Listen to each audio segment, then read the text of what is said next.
വാസസ്ഥലം, സൃഷ്ടിയം മാനവകത്തിൻ സ്ഥലം. ആലയം ദേവാലയം, ദൈവം വസിക്കുന്ന നാമാലയം.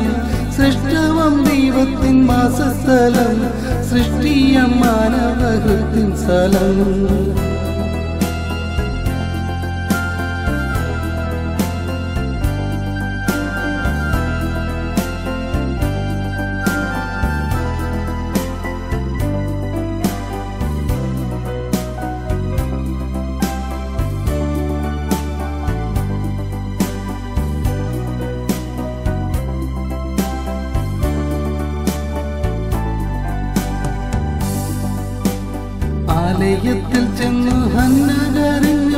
ആലയത്തിൽ ചെന്നു ഹന്ന കരഞ്ഞപ്പോൾ ശമൂവേൽ ബാലനെ നൽകി അനുഗ്രഹിച്ചു.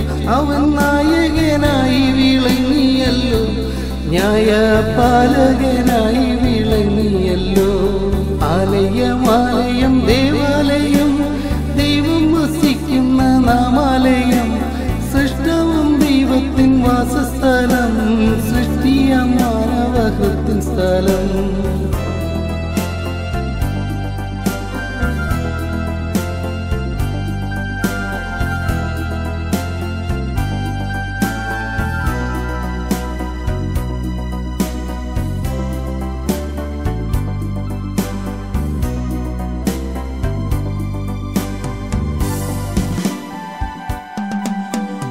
ആലയം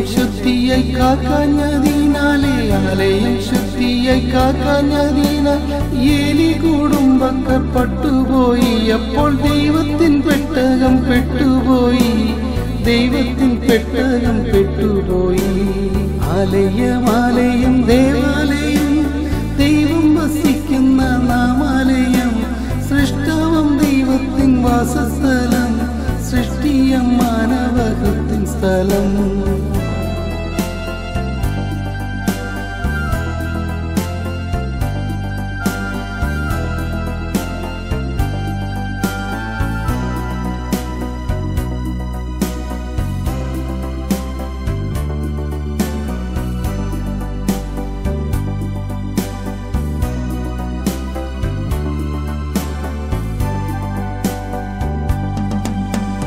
സ്വർഗം ദൈവത്തിൻ സിംഹാസനം, ഭൂമിയവനുടെ പാദപീഠം. ഹൃദയത്തിൻ വാതിൽ തുറക്കുമോ നീ, ദൈവം വസിപ്പാൻ തുറക്കുമോ നീ, ദൈവം വസിപ്പാൻ തുറക്കുമോ നീ. ആലയം ദേവാലയം, ദൈവം വസിക്കുന്ന നാമാലയം. സൃഷ്ടവം ദൈവത്തിൻ വാസസ്ഥലം, സൃഷ്ടിയം മാനവകത്തിൻ സ്ഥലം. ആലയം ദേവാലയം, ദൈവം വസിക്കുന്ന നാമാലയം. സൃഷ്ടവം ദൈവത്തിൻ വാസസ്ഥലം, സൃഷ്ടിയം മാനവകത്തിൻ സ്ഥലം.